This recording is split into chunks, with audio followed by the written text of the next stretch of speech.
우리 다 같이 사도신경으로 신앙 고백 드리십니다. 나는 전능하신 아버지 하나님 천지의 창조주를 믿습니다. 나는 그의 유일하신 아들 우리 주 예수 그리스도를 믿습니다.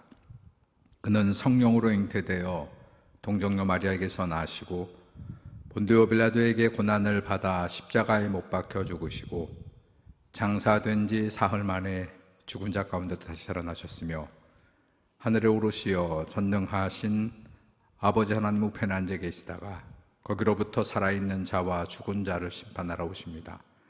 나는 성령을 믿으며 거룩한 공교회와 성도의 교제와 죄를 용서받는 것과 몸의 부활과 영생을 믿습니다. 아멘. 오늘 로마서 8장 1절부터 11절까지가 본문입니다. 그러므로 이제 그리스도 예수 안에 있는 자에게는 결코 정죄함이 없나니 이는 그리스도 예수 안에 있는 생명의 성령의 법이 죄와 사망의 법에서 너를 해방하였습니다. 율법이 육신으로 말미암아 연약하여 할 수 없는 그것을 하나님은 하시나니 곧 죄로 말미암아 자기 아들을 죄 있는 육신의 모양으로 보내어 육신의 죄를 정하사 육신을 따르지 않고 그 영을 따라 행하는 우리에게 율법의 요구가 이루어지게 하려 하심이니라. 육신을 따르는 자는 육신의 일을, 영을 따르는 자는 영의 일을 생각하나니 육신의 생각은 사망이요 영의 생각은 생명과 평안이니라. 육신의 생각은 하나님과 원수가 되나니 이는 하나님의 법에 굴복하지 아니할 뿐 아니라 할 수도 없음이라. 육신에 있는 자들은 하나님을 기쁘시게 할 수 없느니라. 만일 너희 속에 하나님의 영이 거하시면 너희가 육신에 있지 아니하고 영에 있나니 누구든지 그리스도의 영이 없으면 그리스도의 사람이 아니라. 또 그리스도께서 너희 안에 계시면 몸은 죄로 말미암아 죽은 것이나 영은 의로 말미암아 살아있는 것이니라. 예수를 죽은 자 가운데서 살리신 이의 영이 너희 안에 거하시면 그리스도 예수를 죽은 자 가운데서 살리신 이가 너희 안에 거하시는 그의 영으로 말미암아 너희 죽을 몸도 살리시리라. 아멘. 오늘 우리 월사 감사 예물 드렸습니다. 기도합니다. 사랑의 하나님 감사합니다. 오늘도 함께 이렇게 새벽 기도의 자리에서 8월 한 달을 하나님의 은총 가운데 또 지내기 원하는 성도들이 기도의 마음과 또 정성스러운 예물을 주님 앞에 올려드리오니 하나님 이 예물과 저들의 간절한 기도의 소원을 함께 연락하여 주시기를 원합니다. 8월 한 달 폭염과 무더위 가운데 저희들이 지내게 되는데 특별히 우리 연로하신 어르신들을 또 환우들을 또 요양원에 계시는 그런 모든 분들을 주님께서 늘 함께 동행하셔서 이 폭염과 무더위 가운데 건강 상하지 아니하도록 하나님이 지켜 보호해 주시고 오늘 특별히 폭염 중대 경보로 말미암아서 우리의 일상이 힘들고 어렵습니다. 야외 활동을 자제하고 건강하게 우리의 몸을 보살필 수 있는 그런 마음과 믿음도 저희들에게 내리워 주시옵소서. 예수님의 이름으로 기도드렸습니다. 아멘. 자, 사도 바울은 우리 로마서 7장 끝날 즈음에 오호라 나는 곤고한 사람이로다 그렇게 장탄식을 하면서 자기가 죄의 권세 아래에 이겨나지 못하는 그런 얘기를 하고 있어요. 우리가 하나님을 또 율법을 그렇게 말하고 하나님의 법을 기뻐한다고 하지만은 자기 스스로가 그 죄의 문제를 극복하지 못하고 자주 넘어지는 그런 인간의 연약함을 바울 사도가 고백한 그런 내용이 7장까지 자주 남았는데 그러나 8장부터는 분위기가 확 달라집니다. 자, 지금까지 죄 아래에 있는 그런 인간을 바울이 얘기했다면 이 8장부터는 하나님께서 우리를 위해서 보내주신 성령 안에서 우리 그리스도인들이 누리게 될 그런 새로운 삶에 대해서 그렇게 설명을 합니다. 1절을 보시면 그러므로 이제 그리스도 예수 안에 있는 자에게는 결코 정죄함이 없나니. 자, 여기 이제, 그러니까 이제부터죠. 이제부터는 중요한 단어입니다. 자, 우리를 위해서 내어주신 성령으로 말미암아서 그렇게 우리가 이 하나님으로부터 책망을 듣고 죄를 책임 묻는 그런 일이 없어지게 된다.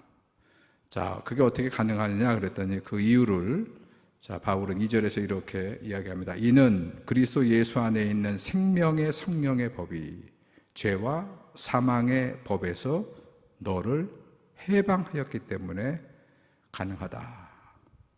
자, 인간은 죄와 사망의 법 아래에서 그 죄가 그 죄로 말미암은 그런 결국 죽을 수밖에 없는 그 사망이 우리 죄인들의 발목을 붙잡고 있었어요.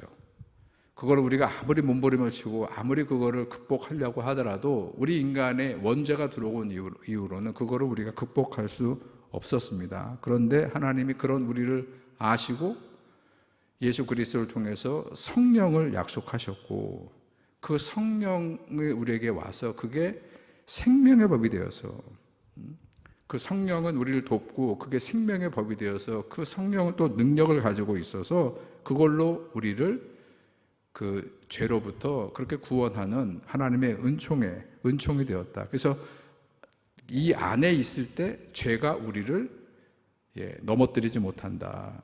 죄로부터 우리는 자유롭게 될 수 있다 하는 그런 말씀을 하고 있는 것이에요. 자, 그러면서 바울은 3절과 그 다음 4절, 3, 4절에서 율법이 여태까지 하지 못했던 일, 율법이 우리 인간을 그 죄로부터 자유롭게 하고 그리고 구원을 이루지 못했다는 거예요.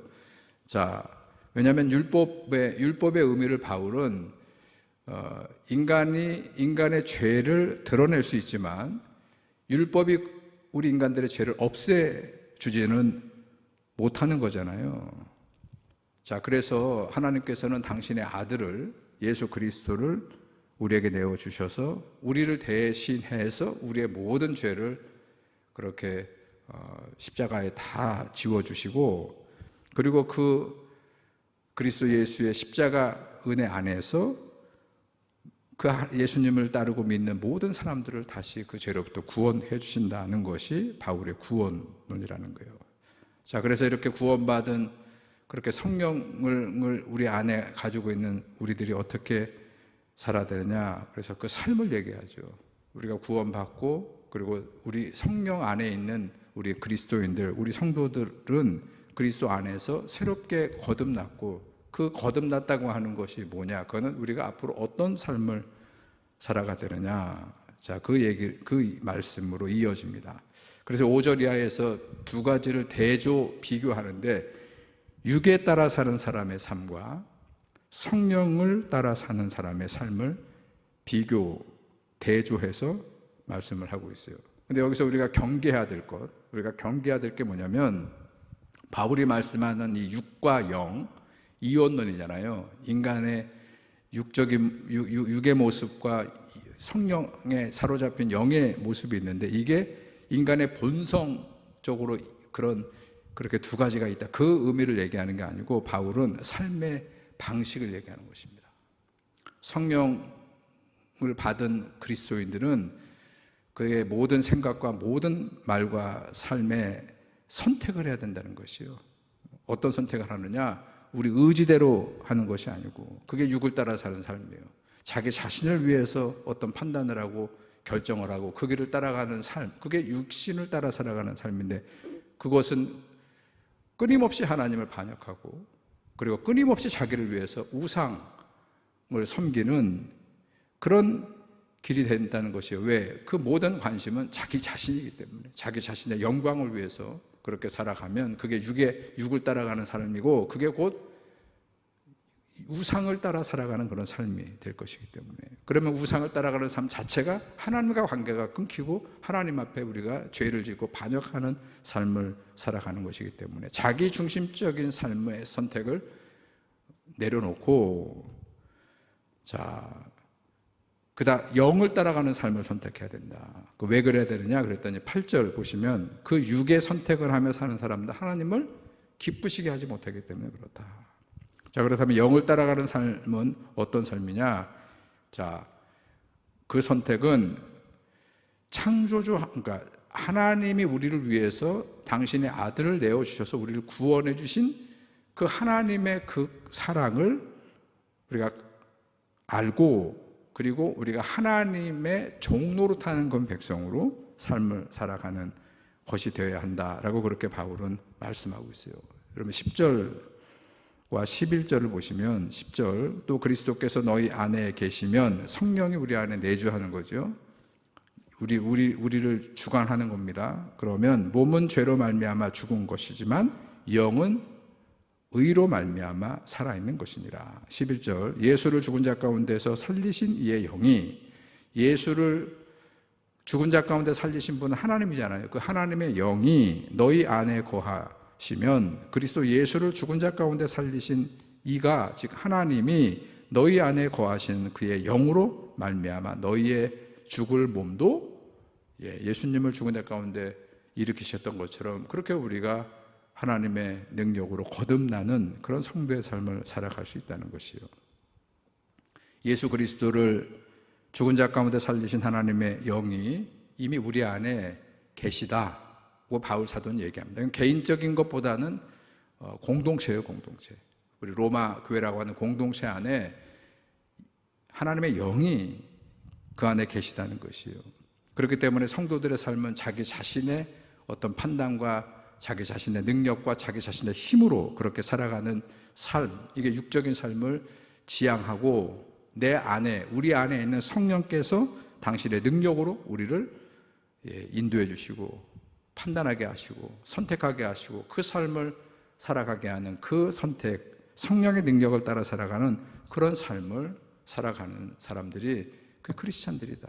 그게 하나님의 구원받은 그런 성도의 삶을 살아가는 것이라는 것입니다.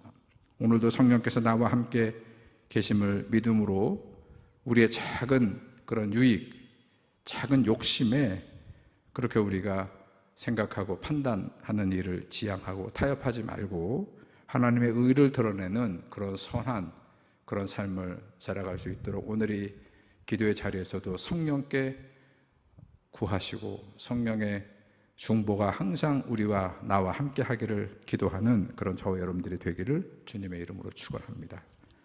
사랑의 하나님, 오늘 사도 바울이 육을 따라 살아가는 삶의 선택이 아니고 그리스도 예수의 피값으로 구원받은 우리 성도들은 약속하신 성령 안에서 성령께서 이끄시는 그런 삶을 지향하고 살아가는 것임을 저희들이 다시 한번 깨닫게 하시고 오늘도 이 무더운 여름 보내면서 하나님의 은혜가 항상 당신의 백성들에게 임할 수 있도록 우리를 붙잡아 주시고 강권해 주시고 하나님의 선한 뜻을 따라 살아갈 수 있는 주님의 백성들과 우리 전주중앙교회가 될 수 있도록 주님 우리와 함께하여 주시옵소서.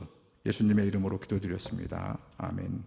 하늘에 계신 우리 아버지여, 이름이 거룩히 여김을 받으시오며 나라 임하옵시며 뜻이 하늘에서 이루어진 것 같이 땅에서도 이루어지이다. 오늘날 우리에게 일용할 양식을 주옵시고 우리가 우리에게 죄 지은 자를 사하여 준 것 같이 우리의 죄를 사하여 주옵시고 우리를 시험에 들게 하지 마옵시며 다만 악에서 구하옵소서. 대개 나라와 권세와 영광이 아버지께 영원히 있사옵나이다. 아멘.